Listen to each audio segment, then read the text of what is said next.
Ya, oke teman-teman, kita akan lanjut lagi di materi sekarang itu mmm, kita akan ini ya, nambahin ya, ngenyetel rule tiles-nya kita ini gitu ya, yang akan sangat menarik gitu teman-teman.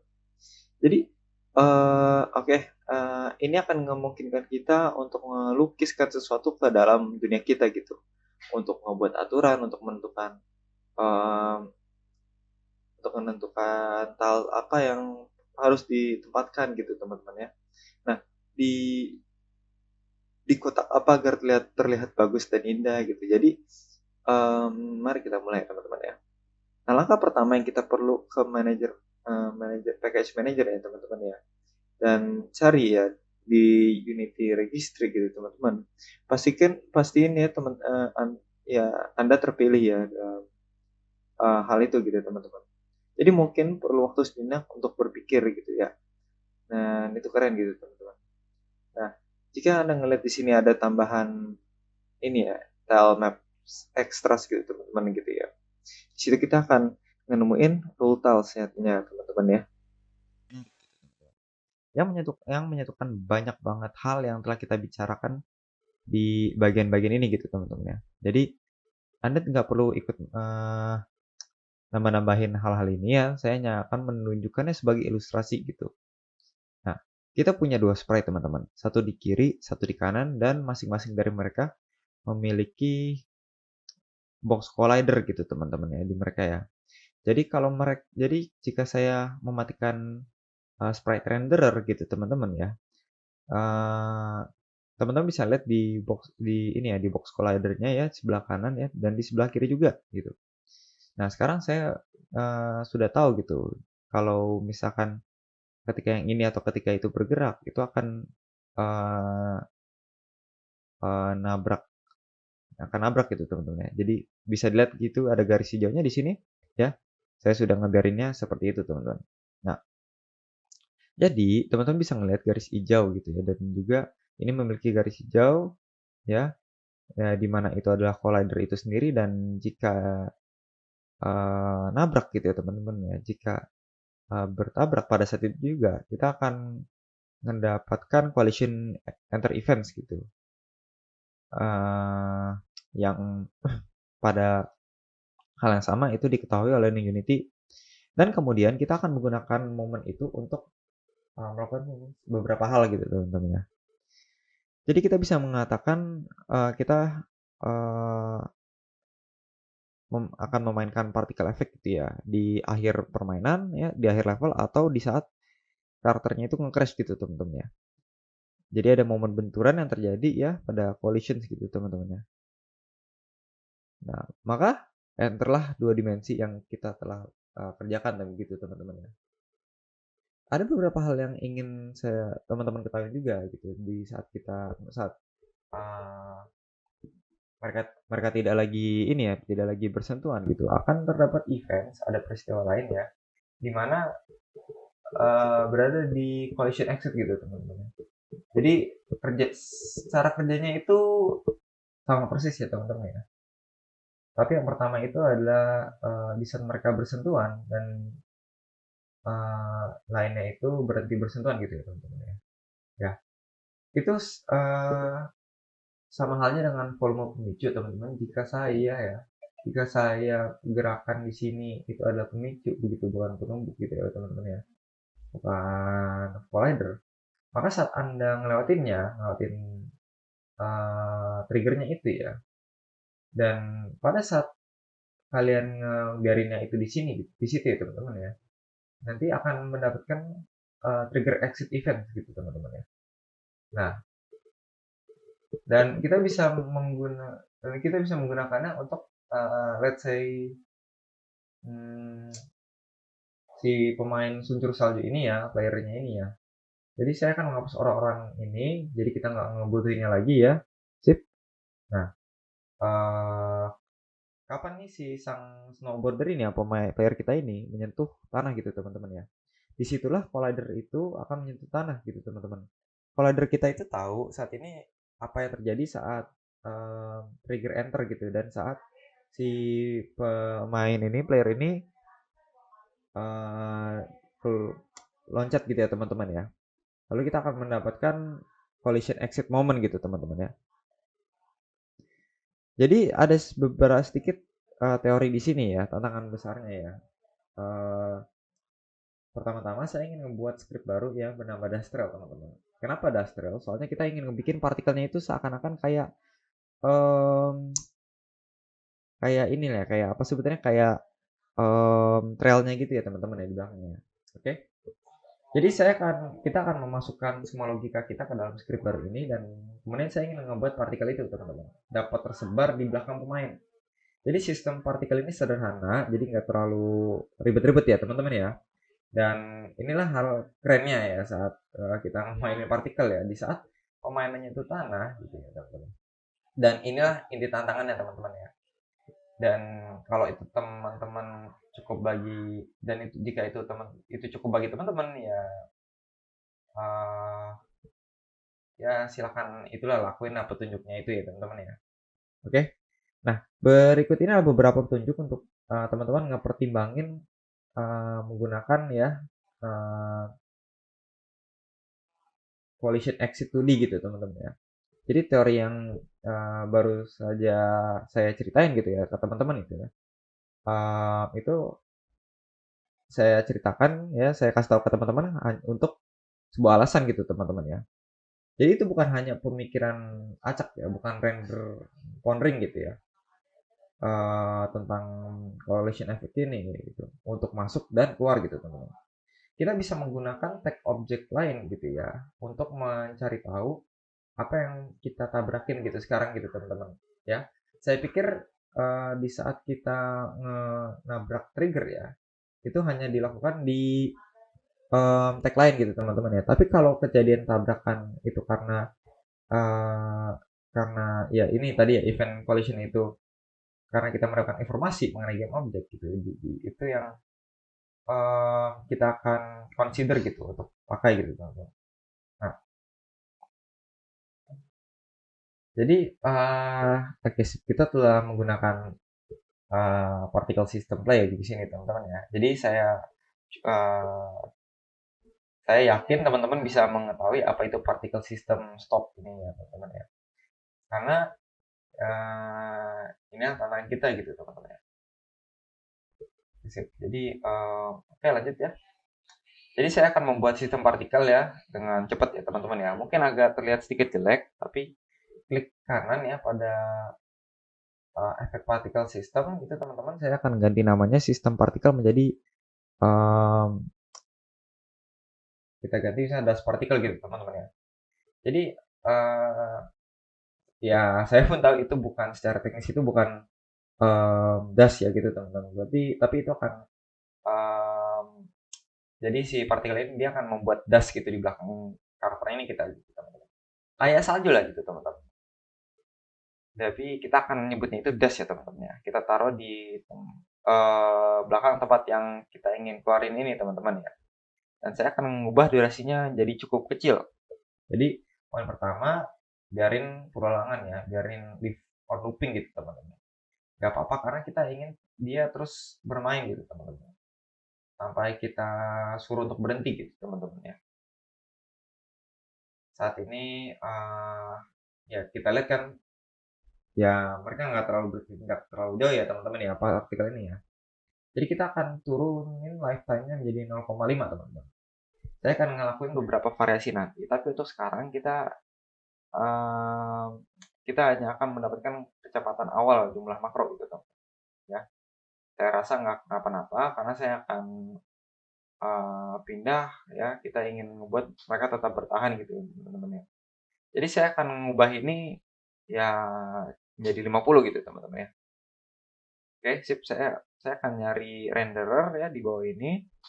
Ganti material, lalu klik selektornya teman-teman ya. Oke, ke yang ini, ke square ini teman-teman ya. Oke, good.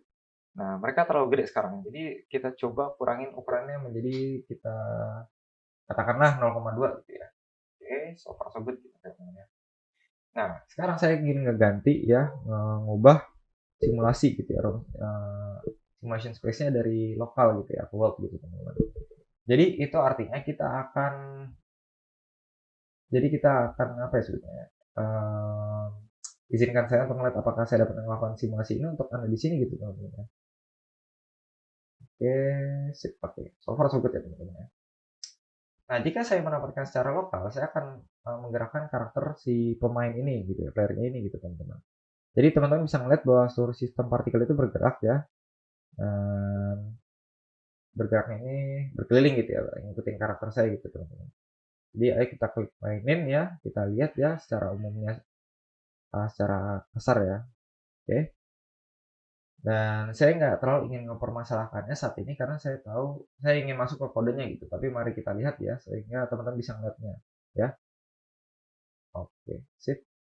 Jadi maksud saya ada partikel kecil yang berterbangan di belakang saat kita jalan gitu teman-teman. Kelihatannya oke gitu. Saya akan ngubahnya gitu. Jadi eh jadi daripada kita pancarin dalam lingkaran seperti ini, kita ubah bentuknya teman-teman ya. Jadi kita ubah bentuknya ke cone gitu. Menurut saya gitu keren gitu teman ya. Nah, dan teman-teman bisa ngeliat ini nggak kelihatan kayak cone gitu teman ya, nggak kayak kerucut gitu ya. Ya, jadi kita klik D gitu teman ya. Yang teman-teman lihat ya, si cone-nya ini menunjuk ke layar ke sumbu Z gitu ya teman-teman. Nah, jadi kalau kita ubah ke Y ya teman-teman. Nah, ini akan mengubah ke belakang gitu teman-teman, kerucutnya gitu ya. Dan saya akan setel ini ke minus 90 gitu. Ya, kurangi titik awalnya gitu teman-teman ya. Nah, itu akan menjadi radiusnya gitu. Turunin sedikit, terus naikin sedikit juga, jadi kita akan lihat bagaimana gitu ya. Lumayan lah ya, not too bad gitu. Nah, saya akan mengubah satu hal terakhir dan kemudian saya akan move on gitu teman-teman. Saya akan ubah awalnya ya, terus percepat menjadi 2. Nah, ini dia ya, beberapa partikel dust ya. Oke. Nah, cukup bagus untuk saat ini. Jadi kita akan menyempurnakannya nanti gitu teman-teman. Tapi untuk sekarang ya kita mempunyai sesuatu yang disebut dust particle, dan dust particle ini nempel di player ini kita teman-teman.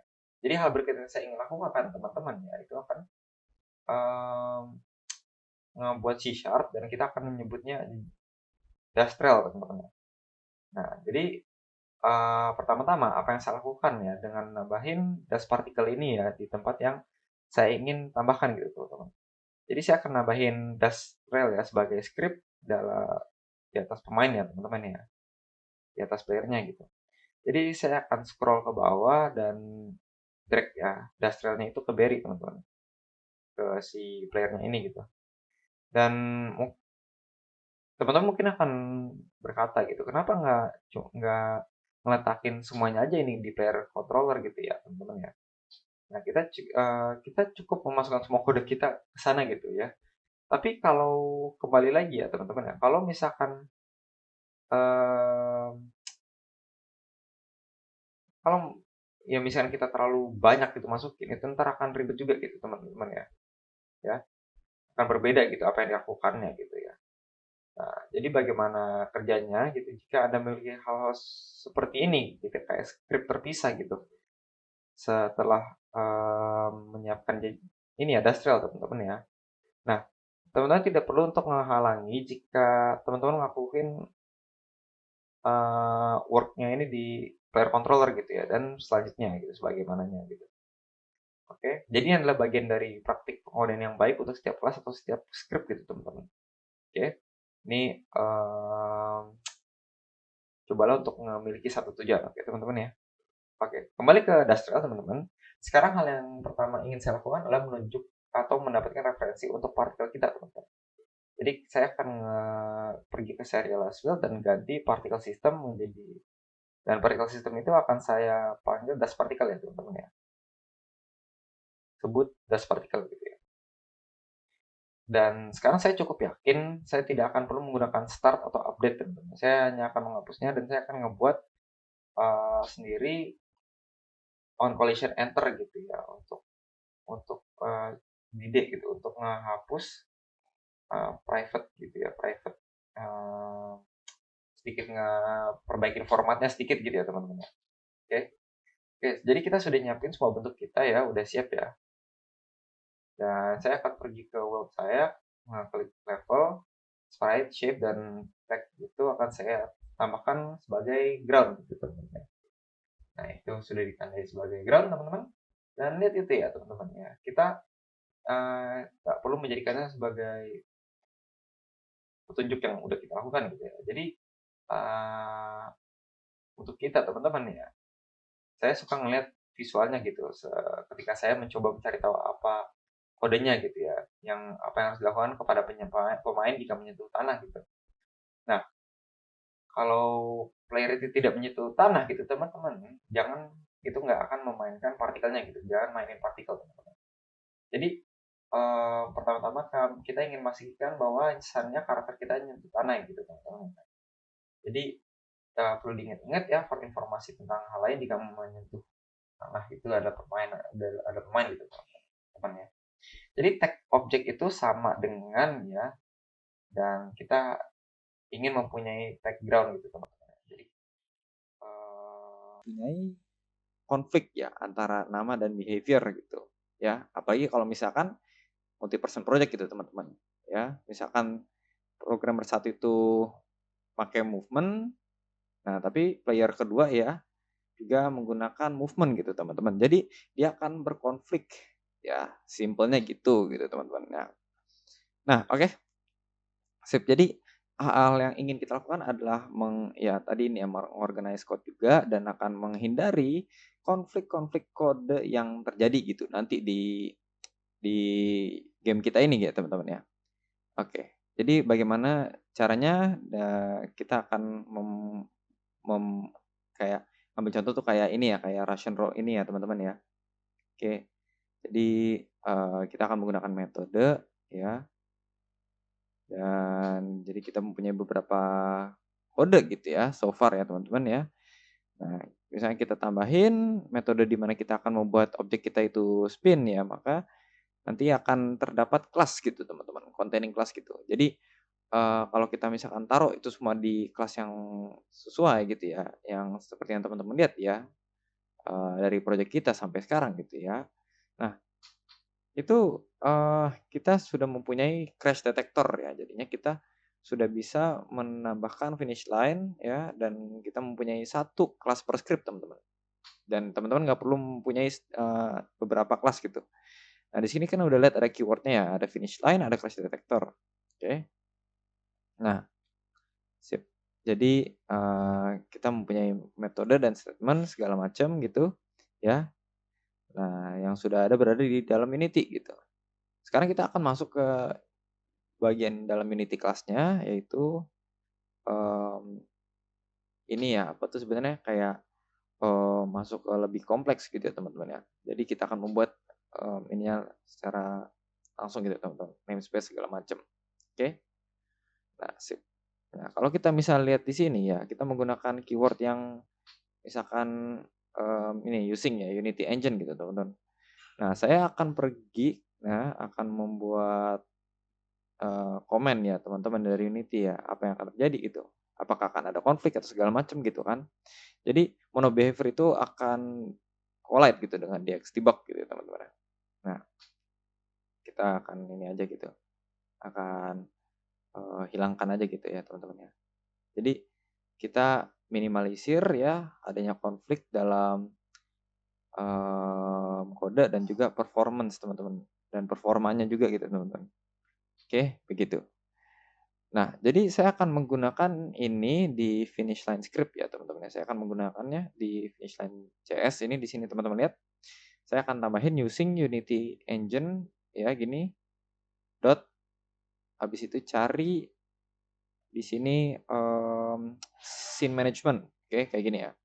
Scene management. Oke. Nah, oke sip. Nah, kita tambahin titik koma jangan lupa gitu. Oke. Jadi scene management ini ya untuk apa gitu? Kita akan nggak perlu banyak-banyak nulis gitu ya, bahkan scene management itu ya. Jadi kita hanya perlu menggunakan apa yang kita perlu gitu teman-teman. Menyuruh kode kita untuk melihat apa yang kita inginkan gitu. Oke, jadi kita ke scene management gitu ya. Nah, jadi scene management itu ya dot itu ya sini tuh kita tambahin scene manager kayak gini Ya, itu ada di dalam kelasnya ya teman-teman ya. Nah, kita akan tapping ke metode itu. Sekarang kita tambahin get load add scene ya, load scene ya teman-teman. Kayak gini. Oke. Nah, saya akan tambahin semuanya di sini semikolon ya, jangan lupa. Oke. Nah, alright. Nah, jadi kalau misalnya teman-teman mengetik ya di Unity Docs Scene Manager gitu ya di browser gitu, saya akan memberikan linknya kepada teman-teman ya. Yang ini ya. Scripting API Scene Manager Unity gitu teman-teman ya. Nah, di sini ya, di Scene Manager-nya, kita belum lihat ini sebelumnya, tapi ini cukup ini ya, cukup important ya, cukup penting gitu teman-teman ya. Nah, teman-teman kan lihat ada static properties teman-teman di sini ya, class Unity Engine. Oke, scene management. Nah, di sini ada banyak banget metode dan events dan juga static properties tadi ya, seperti yang saya bilang gitu ya teman-teman. Oke, nah kita akan mempunyai beberapa metode di sini yang kita bisa akses dan gunakan ya. Jadi kita akan menggunakan load scene ya, kita menggunakan merge scene segala macam. Nah, ini sudah built in ya, sudah terdapat gitu di dalam scene-nya gitu. Nah, di classes dalam Unity tersebut gitu. Kita mempunyai beberapa metode-metode yang berbeda gitu, teman-teman. Jadi saya ingin memberitahu ke kalian bahwa Unity itu mempunyai banyak banget dokumentasi yang teman-teman bisa gunakan gitu. Itu sesuai ya, se-comfortable teman bagaimana ya, teman-teman ya. Nah, oke. Dari apa yang kita lakukan gitu. Jadi sekarang saya akan memberikan example code ya. Oke, misalkan kita kita coba nih, kita ke file, teman-teman buka file, ke build setting. Oke, nah di sini udah ada ya scene.sampleScene ya. Nah, kita akan pergi ke scene folder di sini ya. Ada di sini namanya sample scene. Oke. Kita save as dulu. Misalkan contoh sini ya. Kita tambahin level 1 contoh gitu ya, teman-teman ya. Oke. Nah, oke. Nah, kita punya level 1 dan sample scene berarti di sini kawan-kawan ya, kiri dan kanan gitu ya. Kita delete aja yang sample scene. Oke. Nah, sip. Oke. Oke, saya ingin membuat sedikit change ya. Di sini saya akan menambah sedikit tambahan di sini. Jadi ini akan dibersihin teman-teman ya. Jadi prosesnya itu akan menambahkan sedikit scene gitu ke build index gitu teman-teman ya. Nah, kalau teman-teman bikin dan membuat beberapa scene di sini gitu dan tidak ditambahin di build setting, di build scene build ya teman-teman ya. Itu nggak akan ngelot gitu scene-nya ya di antara scene manager gitu. Jadi kita tahu ini level 1, jadi kita akan tambahin di sini kan level 1 ya, udah ya. Nah, oke. Nah, ini kita mulai dari zero, dari 0 gitu, teman-teman. Nah, kalau saya kembali ke load scene, kita bisa taruh di sini nama atau tambahin 0 gitu. Oke. Sip. Nah, jadi kalau pemain kita pergi ke finishing line, kita akan pergi ke load scene 0 gitu. Kita nge-save aja dan kita tambahin di sini ya build setting. Oke. Nah, oke kita membuat WebGL build. Untuk contoh saya akan klik ya play dan oke ini sip kita bikin di sini. Nah, jadi ya saya akan nge-reload semua scene saya gitu teman-teman. Ini sama aja dengan saya nge-pushing play gitu ya untuk melihat bagaimana kodenya itu gitu teman-teman. Oke. Tapi akan kita lakukan nanti gitu. Sekarang yang kita ingin lakukan adalah nge-reload ya scene yang sama ya teman-teman ya. Kayak gini nih contoh ya. Yang kita mau reload scene yang kita ingin tambahin ke ground teman-teman ya. Scene when we bump into the ground ya, kita pause videonya. Oke. Jadi kita cari apa yang kita inginkan gitu. Face detector. Sini.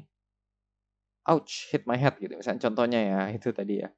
Kita tambahin scene manager kayak gini. Dot. Oke, nah di sini kita tambahin apa ya contohnya? Nah, misalnya kita pengen nambahin oke gini, kalau saya klik kontrol ya atau dot gitu ya, period ya. Kita akan lihat gitu di sini ada banyak banget pilihannya. Ya, option dalam menambahkan ke script kita gitu ya. Kalau misalnya klik itu dan itu akan otomatis ya masuk gitu teman-teman ke scene manajernya.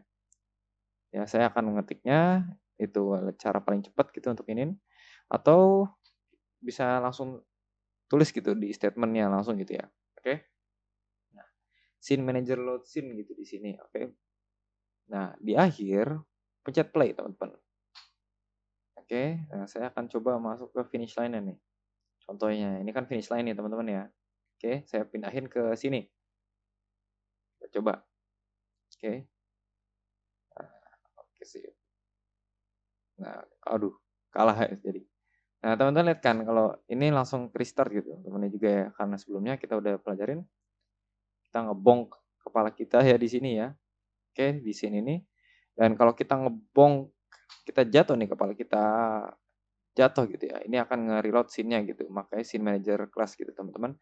Yang udah tambahin sebelum-sebelumnya gitu teman-teman ya. Nah, sip, gitu aja. Nah, oke sip. Buat teman-teman ya, ini kan kita udah jadi nih, udah lumayan ya teman-teman. Oke, sampai jumpa di materi selanjutnya di mana kita akan coba melihat, oke, karena kita tadi sebelumnya udah belajar ini. akan dan tidak akan melakukan apapun kiri ke kanan. Jadi saya perlu memilikinya dalam update gitu yang akan kita kalkulasikan gitu ya. Oke, berapa jumlah ininya gitu. Jadi berapa banyak steering ya dalam setiap frame, di mana sebelumnya ya variabel yang lain gitu. Saya hanya perlu mengetahui bahwa di awal itu, di saat saya ketik play gitu, dan saya nggak menggantikannya setiap frame gitu teman-teman ya. Karena ini update gitu teman-teman, bukan start. Oke. Nah, saya tidak perlu apa nih sebutannya? Saya tidak perlu menaruhnya ini di update gitu teman-teman ya. Jadi itu adalah salah satu alasan mengapa saya akan memasukkan variabel saya itu ke pembaruan karena memang diperluin gitu teman-teman. Oke. Nah, oke. Jadi di sini saya akan menggunakan sebuah metode ya teman-teman ya. Eh,